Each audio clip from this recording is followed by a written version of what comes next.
Halo teman-teman semua, pada video kali ini kita akan membahas mengenai sistem syaraf pusat. Ya, di video sebelumnya kita sudah belajar mengenai pengenalan secara dasar, secara garis besar mengenai sistem syaraf manusia. Pada video kali ini kita akan secara khusus membahas lebih detail mengenai sistem syaraf pusat.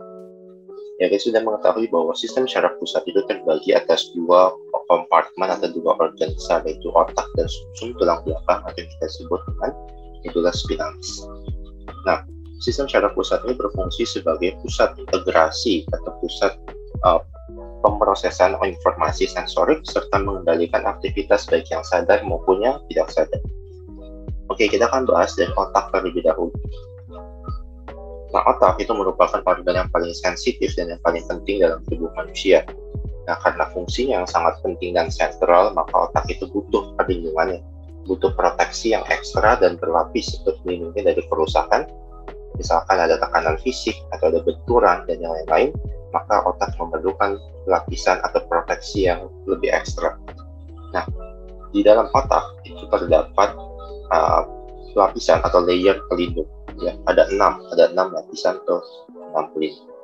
Yang pertama adalah bahwa seperti kita tahu bahwa setiap bagian dari tubuh kita pasti terlindung oleh suatu struktur yang kita sebut dengan kulit, yaitu lapisan pelindung pertama dari otak. Kulit juga bisa kita temukan di semua bagian dari tubuh manusia. Lalu yang kedua adalah kita mengenal adanya tulang tengkorak atau kita sebut dengan kranial. Ya, secara nama lainnya disebut dengan skeletal juga. Ini merupakan tulang yang sangat keras dan tahan benturan, dan juga kita mengenal bahwa dalam tulang tengkorak itu atau kranial memiliki suatu jahitan yang kita kenal dengan sutura. Ya, ada sutura coronalis, sutura lamboidea, dan yang lain-lain.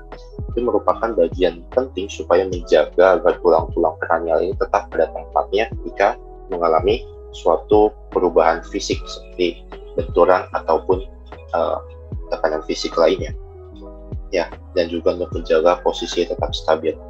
Lalu berikutnya kita mengenal ada lapisan yang kita sebut dengan lapisan meninges. Ya. Kita melihat di sini ada lapisan meninges. Nah, lapisan meninges ini terdiri atas beberapa sub lapisan. Yang pertama kita mengenal ada lapisan yang disebut dengan durameter. Lapisan durameter ini merupakan lapisan pelindung pertama setelah tadi tulang tengkorak atau kranial tadi. Lalu di bawah durameter ada yang disebut dengan arachnoid. Arachnoid ini merupakan lapisan seperti jaring laba-laba. Ya, kalau kalian pernah melihat jaring laba-laba, bentuk dari arachnoid tidak jauh dari itu. Fungsinya apa? Sebagai pelapis kedua di bawah durameter, dia juga nanti akan bekerja sama atau berkooperasi dengan subarachnoid yang ada di bawahnya sebagai bantalan, sehingga kalau ada benturan atau ada perubahan tekanan fisik pada otak itu, maka ada penahan di sana. Kalau ada subarachnoid, itu ada celah berlapis antara arachnoid dan lapisan paling bawah itu diameter. Itu subarachnoid yang berwarna abu-abu.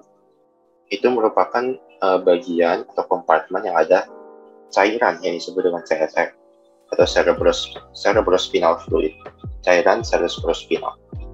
Nah, volumenya sekitar 125 sampai 500 ml. Fungsinya sebagai pertama untuk mengontrol pH, yang kedua untuk mengontrol nutrisi otak, ya membutuhkan nutrisi.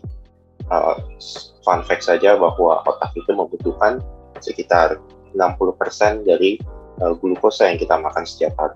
Jadi otak itu membutuhkan energi yang sangat besar. Lalu yang ketiga atau sebagai agen pertahanan otak dan membutuhkan fisik, lapisan subarachnoid. Lalu yang terakhir adalah membantu proses pembuangan zat yang tidak digunakan oleh otak. Lalu berikutnya adalah lapisan paling bawah yang disebut dengan diameter. Itu merupakan lapisan perlindungan terakhir sebelum mencapai korteks otak. Dia juga bekerja sama dengan arachnoid sebagai pelindung otak atau sebagai protektor. Ya, jadi begitu proteksinya bagian dari lapisan otak agar menghindari dari benturan-benturan fisik. Oke, lalu kita melihat lebih dalam lagi. Setelah kita melihat lapisan, kita melihat pembagian dari otak itu sendiri. Ya, anatomi otak itu pertama bahwa otak manusia itu dapat kita bagi menjadi 3 regi atau 3 bagian dasar. Yang pertama kita sebut dengan forebrain atau otak depan, atau nama lainnya adalah prosencephalon. Lalu Yang berikutnya ada midbrain atau mesencephalon atau kita sebut dengan otak tengah. Dan yang ketiga kita sebut dengan hindbrain atau rhombocephalon yang kita sebut dengan otak belakang. Ya, yang posisinya forebrain, ada midbrain, dan ada hindbrain. Nah, dari tiga ini, baik forebrain, midbrain, dan hindbrain, ternyata dibagi lagi menjadi beberapa subbagian. Ya, ada subdivisinya. Yang pertama adalah bahwa prosencephalon atau forebrain tadi memiliki subdivisi yang kita sebut dengan telencephalon. Lalu berikutnya bahwa midbrain atau otak tengah, ya ini kebetulan tidak ada subdivisi, tetapi memiliki struktur, itu adalah tectum dan tegmentum. Nah, lalu untuk hindbrain atau rhombocephalon itu adalah mesencephalon, subdivisinya dan myelencephalon. Mesencephalon itu mengandung cerebellum atau otak kecil dan pons, sedangkan myelencephalon itu mengandung medulla oblongata atau kita sebut dengan batang otak. Ya, jadi bagian otak yang tadi kita sudah bahas, 3 region besar itu memiliki subdivisi lagi. Ya, untuk forebrain tadi ada telencephalon dan diencephalon. Diencephalon ini terdiri atas thalamus, hipotalamus. Telencephalon itu mengandung cerebral cortex, basal ganglia, dan sistem limbik. Ya, tadi kita sudah bahas bahwa prosencephalon itu memiliki struktur, tadi ada cerebellum atau telencephalon, dan ini merupakan bagian yang besar. Ya, kalau kita lihat ya, di sini pembagiannya ada cerebellum, itu termasuk dalam telencephalon. Lalu tadi ada diencephalon, itu ada thalamus dan hipotalamus.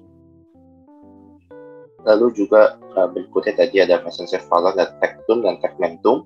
Ya, kita bisa melihat di mesencephalon atau midbrain.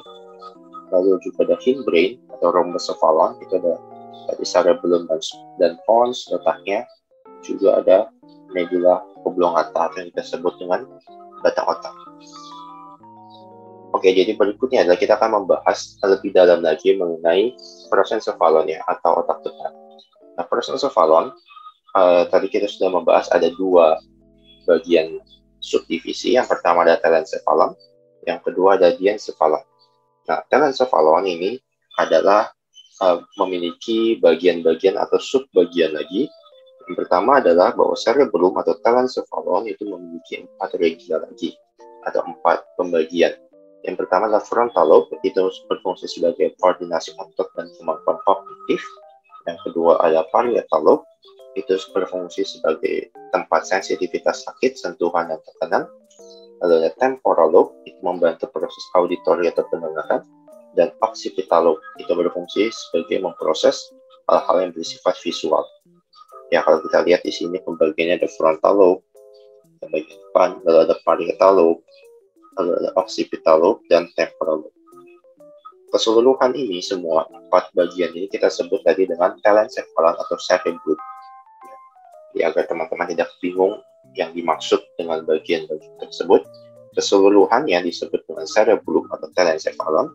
Lalu telencephalon ini bisa kita bagi menjadi 4 bagian lagi, 4 bagian kecil. Nah, dari cerebellum atau telencephalon ini memiliki bagian-bagian aksesoris. Misalkan tadi ada hippocampus, itu berfungsi sebagai memori jangka pendek. Lalu ada amigdala, berfungsi sebagai untuk hubungan sosial dan juga sex behavior. Lalu ada sistem limbik yang berfungsi untuk mengontrol emosi serta memori jangka panjang. Lalu kita masuk ke bagian dari anatomi sumsum tulang belakang atau medulla spinalis. Nah, medulla spinalis ini tidak serumit otak ya, karena hanya terdiri atas tulang-tulang atau ruas-ruas tulang saja. Nah, yang paling penting adalah bahwa setelah meninggalkan otak, tadi kita melihat ada medulla oblongata, di situ ada batang otak. Lalu ke bawah kita akan melihat spinal cord atau sumsum tulang belakang. Nah, sumsum tulang belakang itu total terdiri atas 33 ruas. Itu terdiri atas yang pertama 8 ruas tulang leher, disebut dengan cervical. Lalu ada 12 ruas tulang dada, atau yang kita sebut dengan thoracic. Lalu ada 5 ruas tulang pinggang atau lumbar. Lalu 5 ruas tulang sakral atau sacrum. Dan 3 ruas tulang ekor atau kita sebut dengan coccyx. Ya, sehingga kalau di total 8 tambah 12 tambah 5 tambah 5 tambah 3, maka total menjadi 33 ruas. Nah, biasanya dalam penulisan dari masing-masing ruas disimbolkan. Misalkan untuk servikal itu disimbolkan dengan C, maka ada C1 sampai C8. Untuk tulang dada itu biasa disimbolkan dengan T1 sampai T12. Lalu untuk tulang pinggang L1 sampai L5, dan untuk tulang sakral itu ada S1 sampai S5. Dan kalau koksi biasanya tidak ditulis, ataupun kalaupun ditulis biasanya disimbolkan dengan CO, baik CO1 sampai CO3. Ya, demikian untuk sistem atau anatomi dari sistem syaraf pusat, baik otak maupun sumsum tulang belakang.